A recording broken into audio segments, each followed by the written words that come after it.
안녕하십니까. 매일경제TV 아나운서 김정현입니다. 서울 주 5개 대학에서 진행되고 있는 매경 CEO 특강. 이번 시간에는 황영기 전 한국금융투자협회 회장의 강연을 소개해드리려고 하는데요. 황 전 회장은 우리금융지주 회장과 KB금융지주 회장을 거쳐서 제3대 한국금융투자협회 회장직을 역임한 금융인입니다. 자세한 강연 내용에 대해서 이명진 기자와 함께 짚어보도록 하겠습니다. 이 기자 안녕하세요. 안녕하세요. 네. 이번에 이제 연단에 나서서 무언가 인생으로서의 조언도 해주고 선배로서의 조언을 들려줬다고 하는데 강연 주로 어떤 내용이었나요? 네, 이번에 이 본인의 모교인 서울대학교에서 강연을 한 황 전 회장은 이 후배들에게 사회에 나가서 해야 할 일에 대해서 강연했습니다. 이 각자 바라는 목표나 또 잘하는 분야는 다르겠지만 인생을 살아가면서 이 공통적으로 겪어야 하는 사회생활에 대한 조언이 이어졌는데요.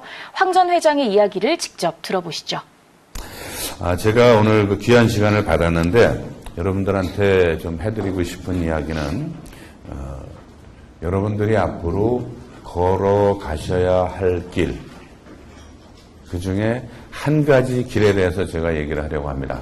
첫 번째, 대학에서 생기는 이 자아의식이 생기는 이 대학교의 시간, 여러분들한테 인생에서 굉장히 중요한 시간이다.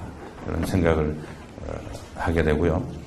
두 번째는 이제 학교를 다니면서 여러 가지 정치, 사회, 문화, 경제에 대한 언론의 보도도 접하고 또 토론도 하고 세미나도 하면서 정치, 사회 문제에 대해서 관심을 가지게 되면서 내가 어떤 식으로 생계를 유지할 것인가, 어떤 식으로 밥을 먹고 살아갈 것인가, 예를 들어서 정치가가 될 것인가, 아니면 공무원이 될 것인가, 아니면 경제학자가 될 것인가, 아니면 기업인이 될 것인가, 금융인이 될 것인가, 이런 거에 대해서 점점 이제 생각을 하게 되죠. 여기에 빼먹으면 절대로 안 되는 중요한 일이 하나 있습니다. 여기 앉아있는 분들하고 서로 잘 아는 겁니다. 나중에 여러분들이 사회에 나가시면 여기 있는 한 사람 한 사람이 사회에서는 보석 같은 존재들이에요. 4년간의 대학생활 또는 석사과정 포함해서 6년간의 대학생활을 마치고 나면 이제 여러분들이 사회로 들어가시게 됩니다.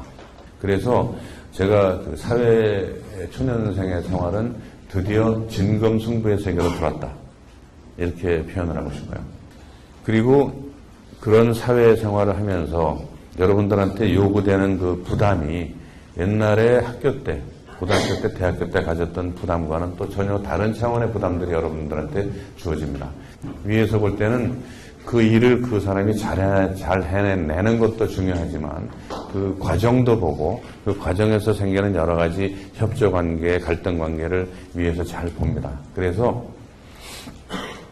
여러분들이 사회에 나가면 그 회사에서, 사회에서 요구하는 기능을 달성하는 것도 중요한데 거기에 플러스해서 여러분들이 성실한가, 거짓말하지 않는가 대단히 중요해요. 주위에 대해서 배려를 하고 목표를 달성하는가, 이기적으로 목표를 달성하는가, 목표 달성하는 방법도 대단히 중요합니다.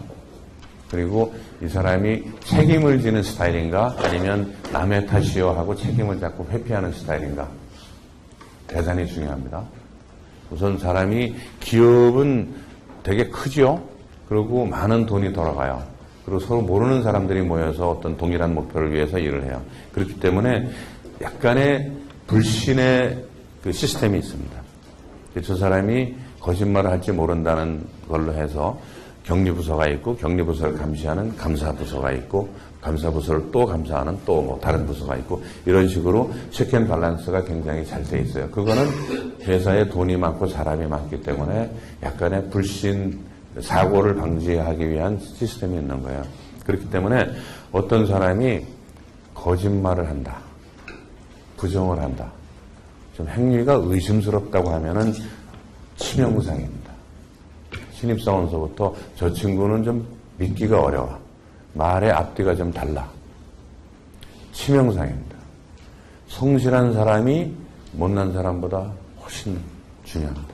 선배들은 제 능력이 좀 없지만 애가 자세가 좋아, 성실하고, 내가 신경 써서 가르치면 되지 뭐.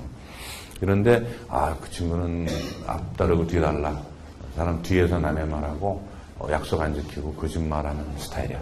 그거는 여러 번 말씀드리지만 여러분들 인생의 치명상입니다. 회복 불가능한 정도의 상처입니다. 그리고 내 탓이요 남 탓이요 할 때 책임감이 있다는 것도 굉장히 중요합니다. 어떤 일을 하는데 무슨 문제가 생겼을 때 신입사원들이 뭐 사고를 쳐봐야 얼마나 치겠어요? 그럴 때 덜렁 겁이 나서 저 이거 안 했어요. 제가 한 거 아니에요. 제가 했어요. 이런 스타일하고 죄송합니다. 저도 그중에 책임이 있다고 생각합니다라는 사람하고 위에서 볼 때 이 친구는 책임을 질 줄 아는 자세를 가지고 있고 이 친구는 어떻게든지 책임을 회피하려고 하는 스타일이에요. 누구가 더 믿었겠어요? 말씀드렸지만 회사는 약간의 불신의 메커니즘이 있습니다. 그렇게 해서 사회초년 시절을 보냅니다. 이렇게 해서 몇 년을 정신없이 보내요.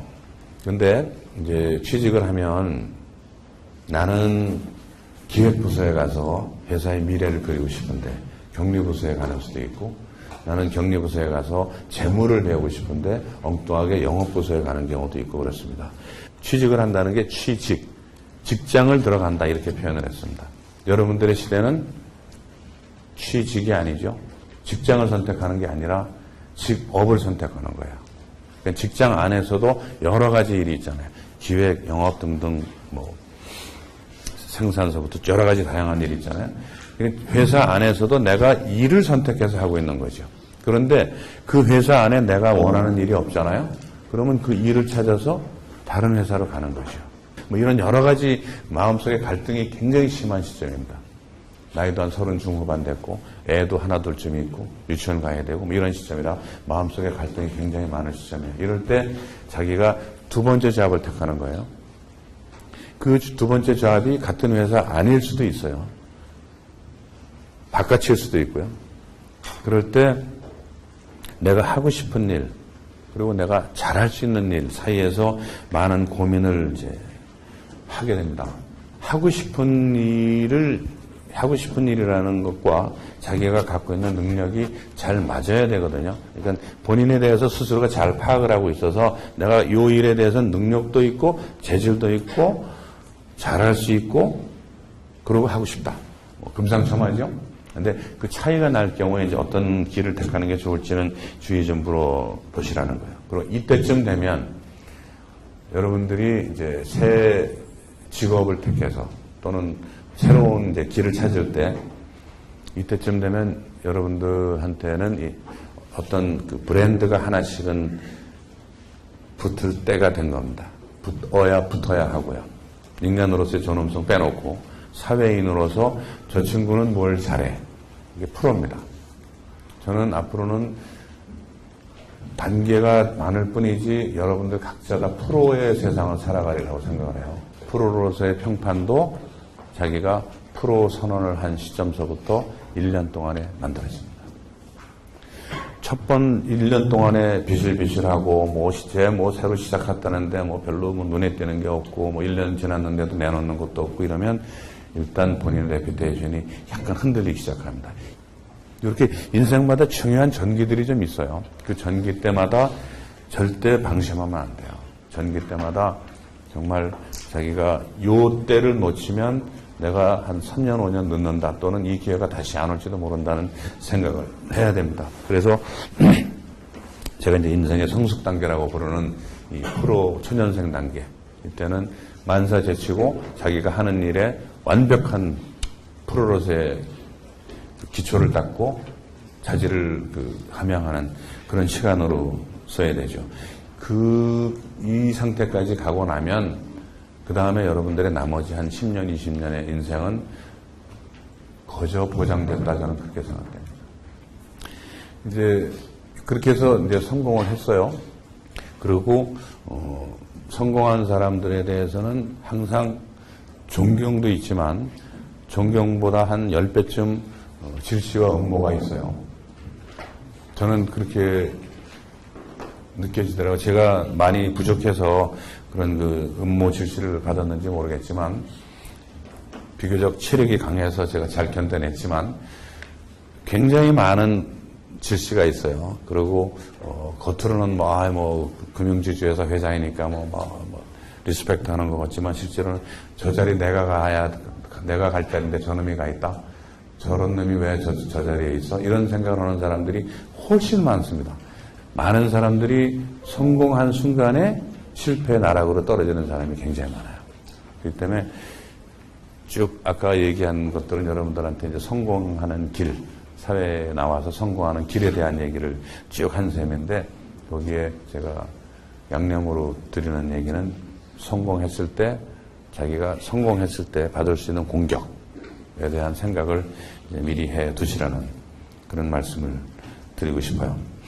그리고 나면은 이제 나이가 60, 65, 많으면 이제 앞으로는 70 이제 이렇게 됩니다. 지금 기준으로 보면 65세 정도가 적정한 은퇴 연령이라고 저는 생각을 합니다. 근데 65세에 이제 은퇴를 해요.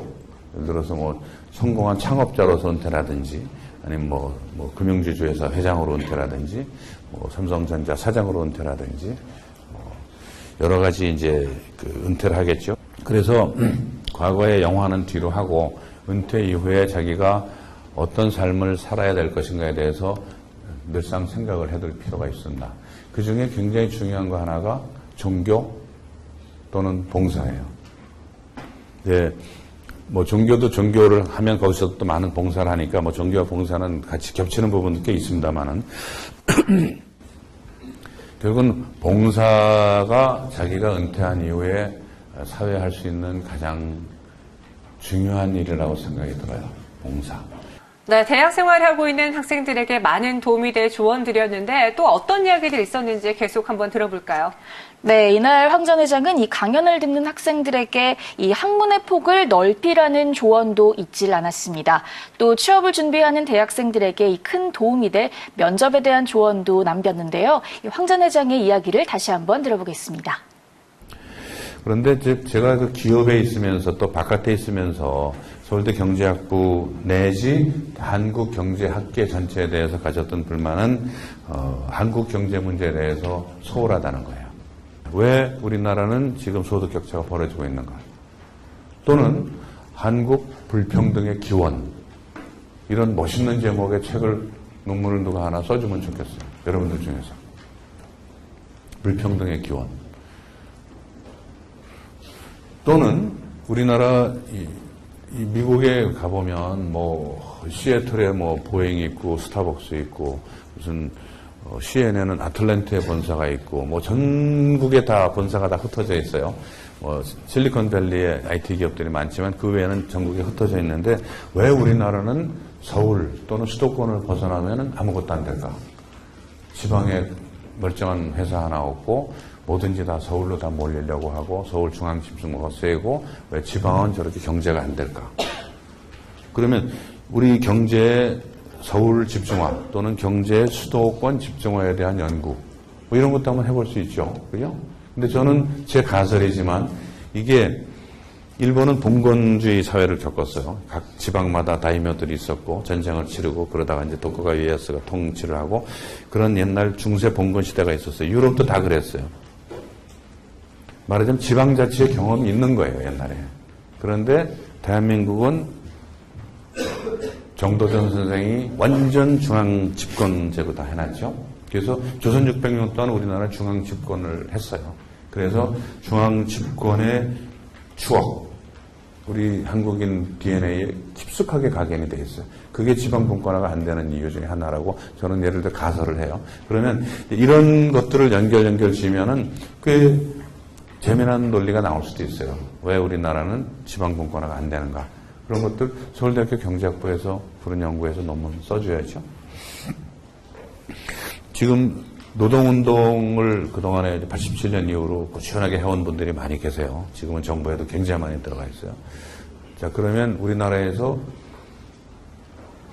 박정희 시대 개발 독재, 60년대 시작된 박정희의 독재, 개발 독재, 그게 하여튼 좋든 싫든 간에 우리나라 성장을 끌고 왔어요. 그러다가 87년에 말하자면 박정희 체제 무너지고 전두환 체제 무너지고 87년 체제가 들어오면서 노동계가 힘을 확실하게 갖기 시작을 했어요.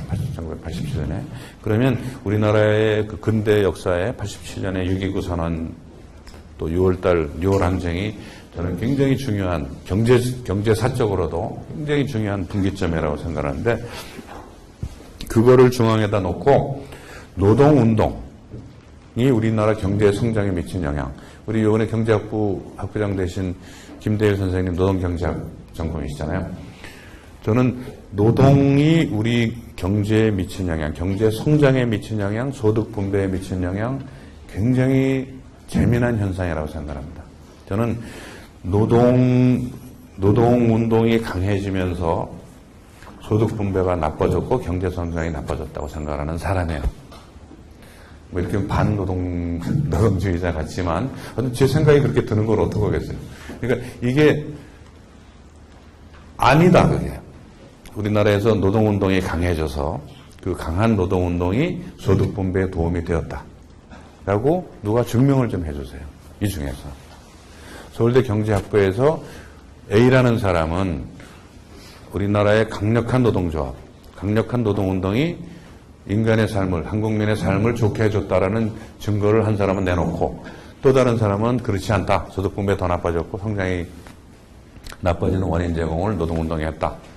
지금 한국 경제의 암이 노동이다. 뭐 이렇게 얘기해. 둘이 토론을 해서 경제학부에서 그런 활발한 토론이 일어나서 그러면 한국 사람들은 노동운동을 어떻게 봐야 할 것인가? 민주노총을 어떻게 봐야 할 것인가에 대해서 난 답을 좀 줬으면 좋겠어요. 경제학부에서. 이런 굉장히 현실적인 문제에 대해서 경제학부가 많은 목소리를 내주길 바란다. 여러분들도 그런 데 관심을 가져주기 바란다는 거예요. 부동산 문제도 국토부의 문제가 아니에요. 전 세계에서 개인의 자산 중에서 부동산 보유 비율이 가장 높은 게 대한민국입니다. 한 70%가 넘어요. 맹추의 경제학 원론이 내가 공부해야 될 유일한 주제이고 이것이 끝이다라고 생각하지 말기를 바라요. 저는 경제학부 학생들의 관심의 영역이 좀 넓어졌으면 좋겠습니다. 네, 우선 저도 면접을 해보면 좀 가끔 걱정스러운 것이 남학생들이 많이 떨어져요.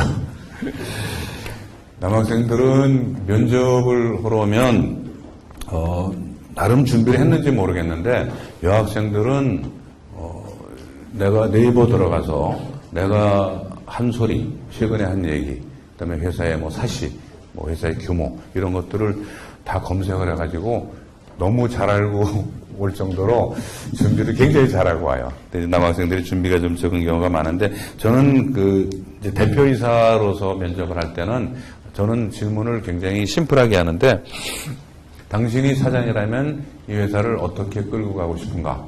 이렇게 애매모호한 질문을 합니다. 그러면 열심히 하겠습니다. 이래갖고 안 되잖아요. 그죠? 사장이, 그러니까, 회사에 대해서 조금 공부를 하고 온 사람은 대답을 합니다. 예를 들어서, 지금 질문하신 분이, 예를 들어서 국민은행에를 들어가겠다고 해서 국민은행 가서 면접을 하는데, 임원 면접을 하는데, 만일 당신이 이제 은행에 들어와서 나중에 은행장이 된다면 어떻게 은행을 끌고 가고 싶으냐.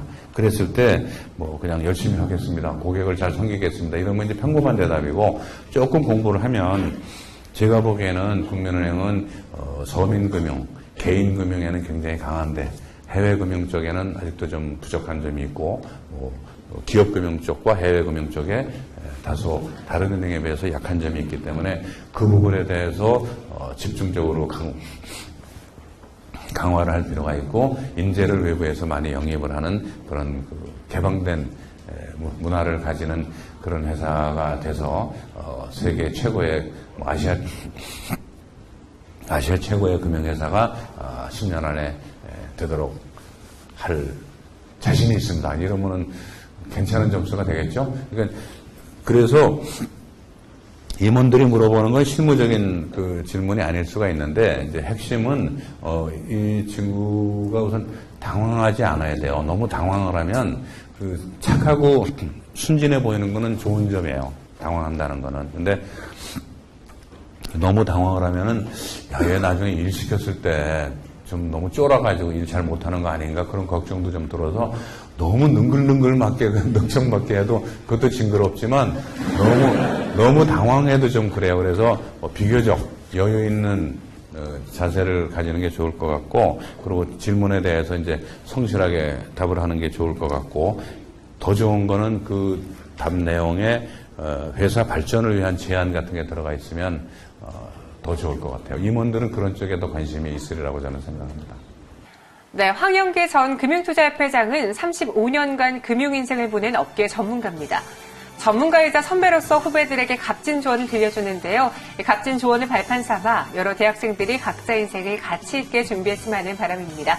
네, 지금까지 임영진 기자와 함께했습니다. 오늘 말씀 고맙습니다.